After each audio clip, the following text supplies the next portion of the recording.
Gravelines, c'est 12 000 habitants. L'objectif de la municipalité est de maintenir, voire augmenter le nombre d'habitants sur la commune. Bertrand Ringot avait lancé l'idée de construire 1000 logements en 10 ans. À l'échéance 2020-2022, le pari devrait être gagné. Il faut construire des logements et puis les goûts aussi évoluent. Les gens ont des demandes aussi en termes d'appartements, en accession privée. On a peu d'appartements en accession privée à Gravelines, donc il faut diversifier l'offre d'habitat. C'est ce que nous avons comme objectif. Disons que nous avons bénéficié de l'opportunité offerte par le Sacré-Cœur qui s'est regroupé avec le collège Saint-Joseph.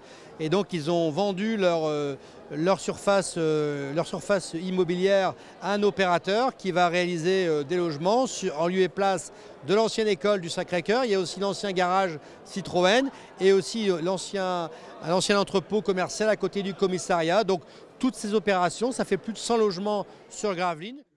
Pour parler économie, près de 8000 personnes travaillent sur le territoire gravelinois, un chiffre qui est amené à augmenter dans les années à venir. Il y a une diversification d'activités et ça va aller crescendo avec le développement du port aussi que je pense que les citoyens n'ont pas encore intégré ce que ça allait générer sur le secteur ouest. Mais le développement du port, ça va être considérable. On parle de doubler ou voire tripler le nombre, Stéphane Raison parle de ça, de doubler voire tripler le nombre d'emplois sur le port de Dunkerque consacré à la logistique portuaire. C'est considérable ce qui va se passer. Pour les années à venir, Bertrand Ringot émet un vœu que les collectivités soient épargnées au niveau de la baisse de la dotation de l'État.